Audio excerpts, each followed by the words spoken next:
Welcome to another episode of LockersFirst podcast. My name is Andre Veskimeister and I'm the founder and CEO of the Parcel Locker Central. And today's guest is Francesco Tribuni. Hi Francesco, how are you doing? Oh, very well, Andre. Nice to meet you and happy to see all the people that will see this video. It's really pleasure to have you here. We have been had several discussions about the last mile delivery things, and those are also always very interesting. But to start, please introduce yourself. Tell me a little bit about your background and about the company ShippyPro you are right now representing. Well, thanks again, Andre. As you said, my name is Francesco Tribuni. I'm from Italy, in the beautiful Umbria.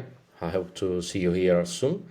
And what about me? I can say that I'm a parcel guy because my logistic background started many years ago with my grandpa that has had a warehouse, a transportation company, in a moment where transportation was very far from what it is today, as Jupiter is far from the Earth.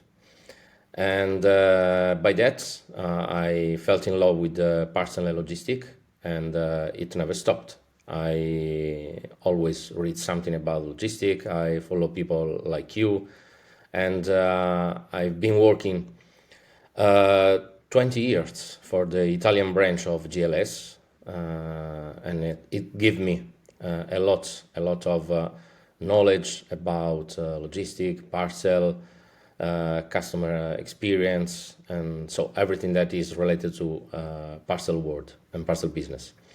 And after this, I moved to ShippyPro in January 20, and it was not so much a change because I'm still in the logistic world, but this time on the digital side, because ShippyPro is a shipping platform.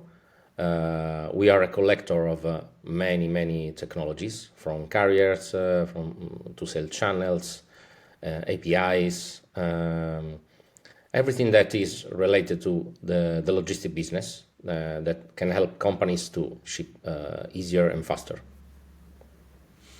Yeah, and on top of that, you are quite an active on LinkedIn. You are publishing quite a lot of comments there.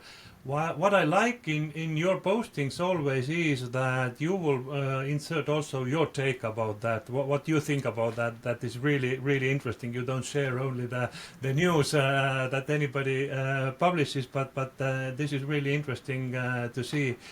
But let's talk about the parcel delivery industry in a larger scale, because your company, you are connected to all of the big players, and you have the data, you know the trends. So what are the trends? Where the last mile delivery is heading? What do you see? What are the main trends there? Well, I think that pandemic made in a couple of years what was going to happen in 10 or even more. I mean that in a short time we needed to deliver billions of parcels anywhere in any day of the week, and it was really hard.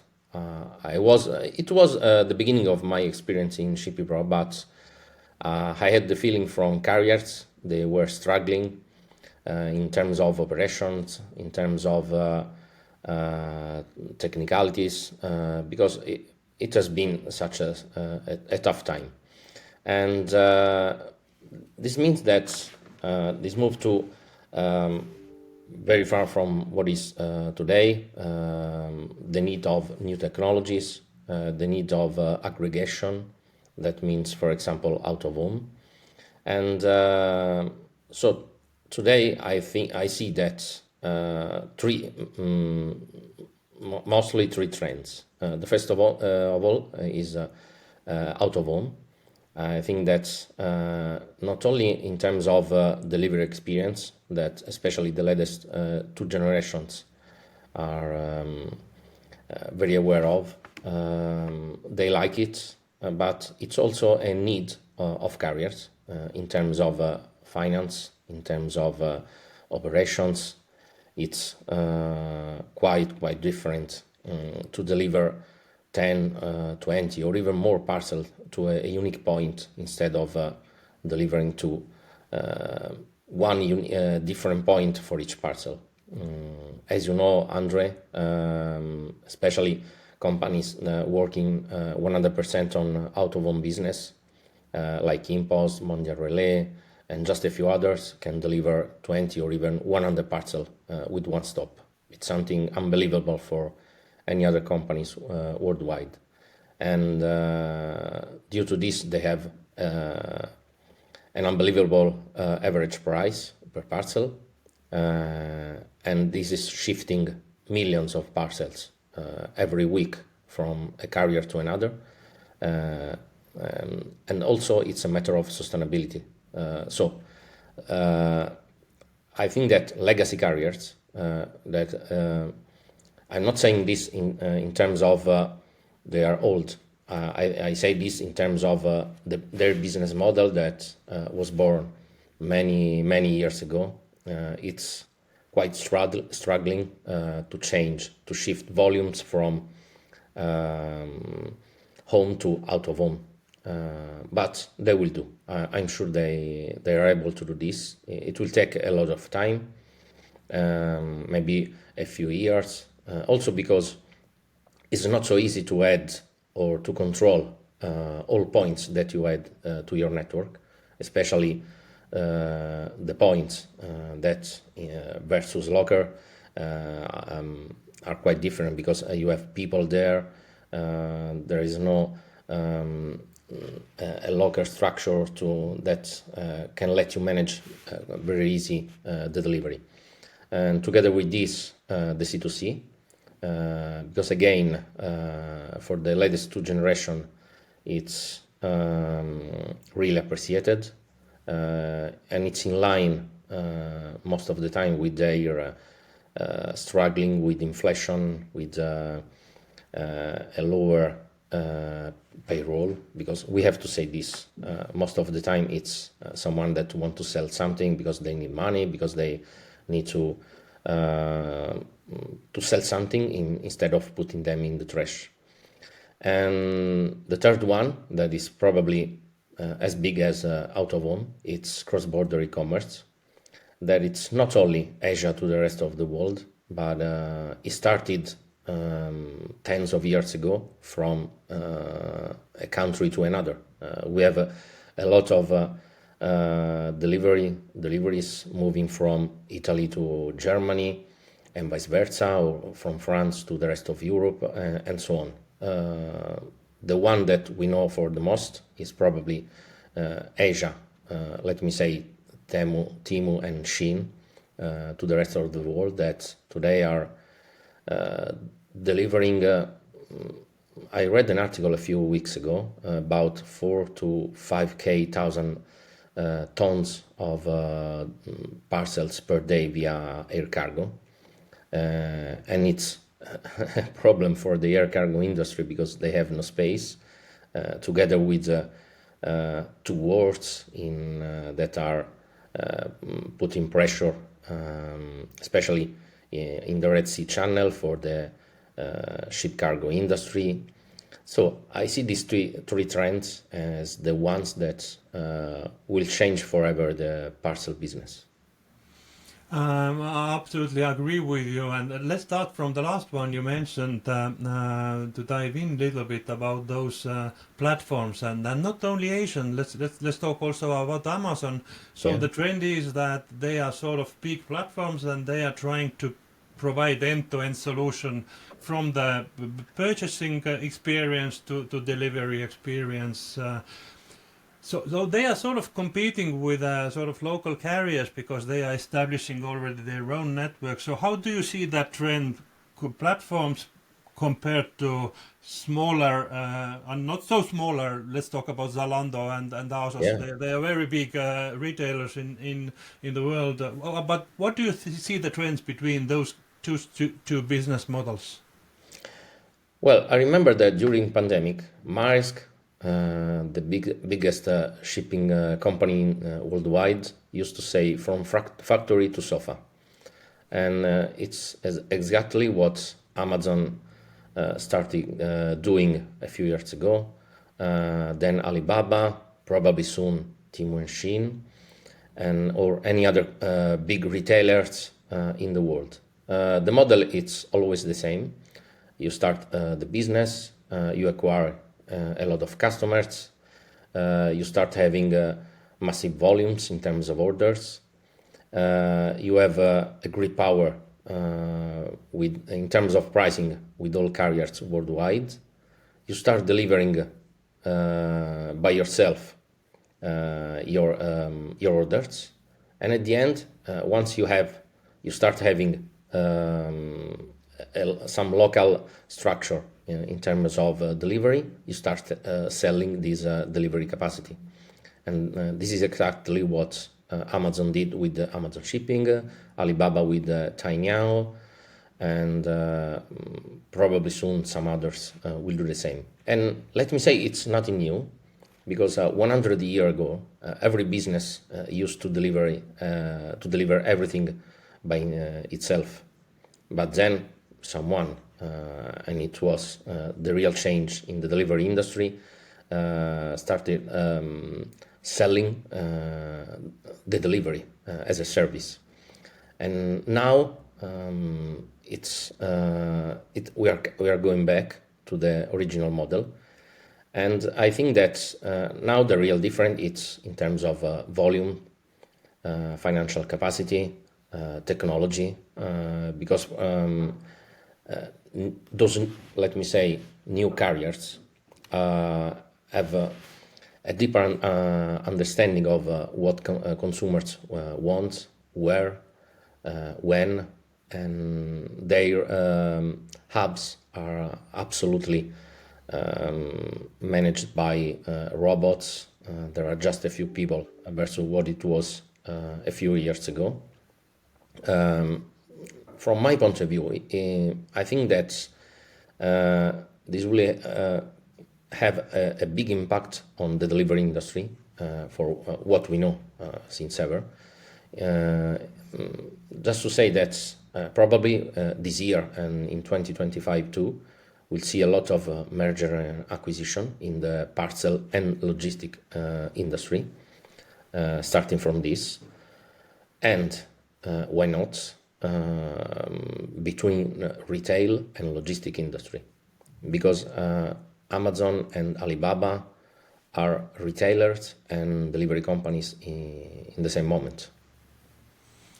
Yeah, but this is again interesting, as you mentioned, this Maersk saying that from factory to sofa, but still Amazon and those platforms, they are not manufacturers, so they are wholesalers or wholesalers plus It's a matter of time. brokers.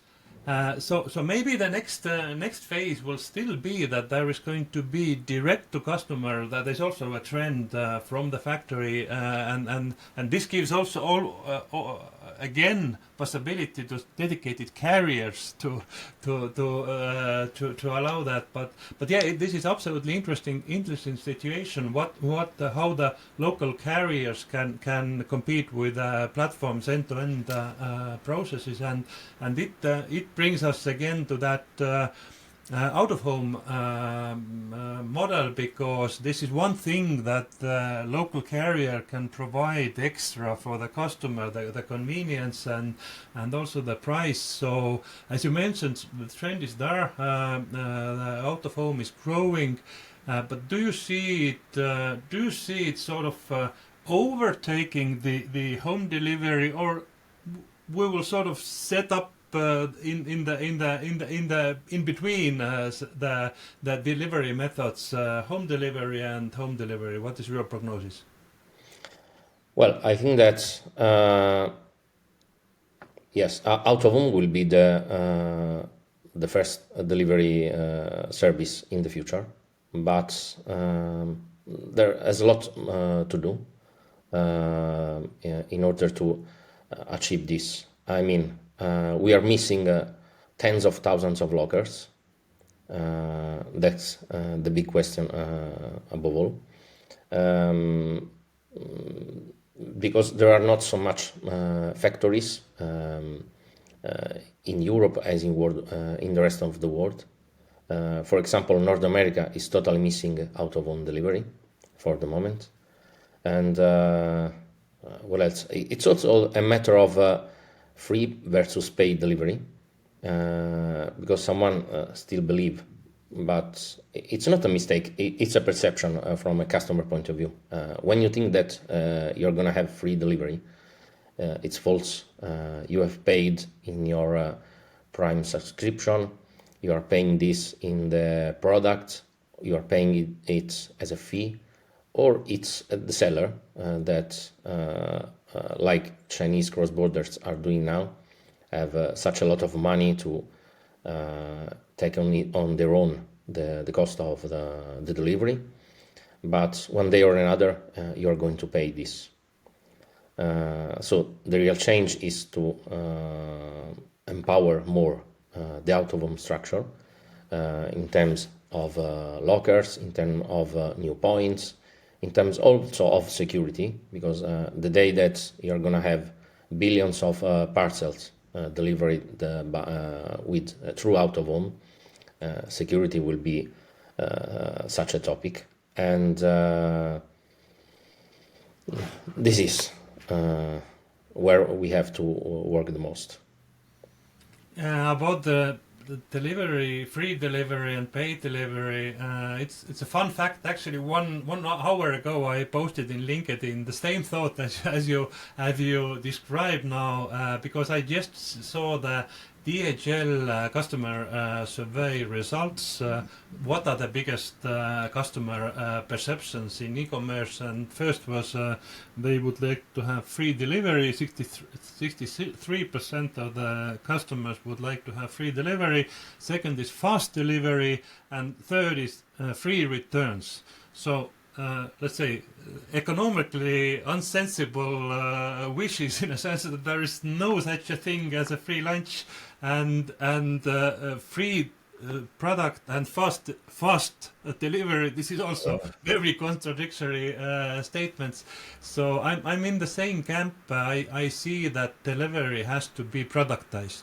Delivery has to be product, and there are different kind of products. There are sustainable product, there are eco-friendly delivery, there are fast delivery, there are not fast delivery, there are cheap delivery, and so I think this is a trend.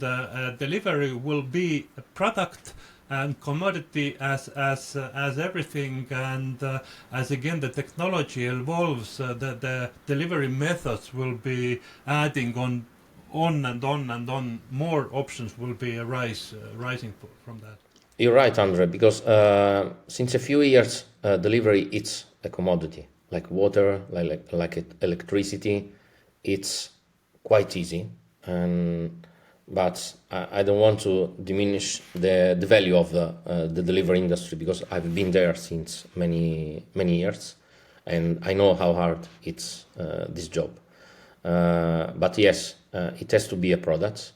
It's already a commodity, and product can be a premium product where you want the delivery at home or with additional services. It has to be a standard product when it's out of home.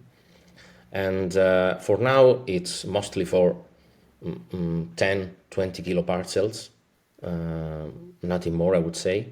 But yes, this is another topic on which to work a lot, adding new points or new lockers with the capacity to store big parcels or pallets, because otherwise you will still have a lot of vans in the city, and it's not what we want anymore. Yeah, but talking about the parcel sizes, you just mentioned it also. You have quite a lot of data. Do you see any trends, changes there, that the parcel size is whether getting smaller or getting bigger? Do you have any take on that?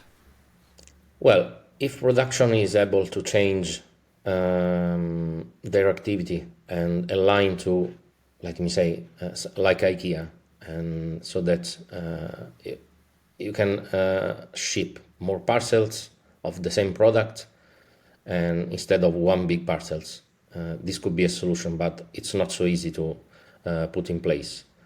On the other side, I think that retailers chains have to be in the out-of-home business, not only to offer space for lockers, like for example we saw in England with Aldi and Impost, if I'm right, a few weeks ago, but also as an internal space where to store big parcels. That is again nothing new. It's click and collect.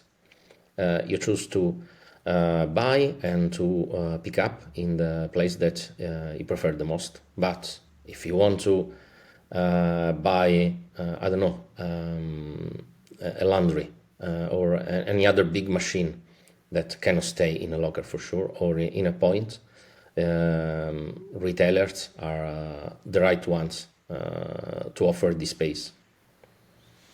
Absolutely.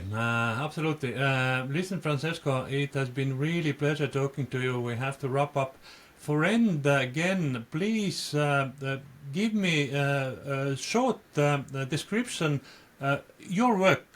Who are your potential customers? Who should contact you? Are the e-commerce? Are the carriers? Just give a call to action to our audience.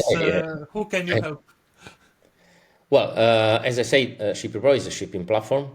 So we offer a digital hub in terms of carrier technology, sales channels. So the typical customer is someone that wants to ship faster, easier, instead of integrating, I don't know, Amazon, eBay, DPD, DHL, GLS, and any other player in the e-commerce and B2B, logistic and delivery industry. So any company worldwide of any size, from SMB to enterprises with multi-country, we help them ship faster, have start with a new carrier in a few minutes, I would say, instead of months of integrations. So that's our business and the customers that we like. Okay. Let me add, sorry, just this sentence that's a C-level from a big enterprise once told me, I would like to ship from anywhere to anywhere with any shipping service available. That's what we do. Okay, this is really simple. Okay, thank you, Francesco. It has been very nice to see you and to talk to you, and hopefully we will meet whether in LinkedIn or in face-to-face soon. Let's see in Florence if you come. Absolutely. Thank you. Take care. Thanks for your time, Andre, and hi to everyone. Bye-bye.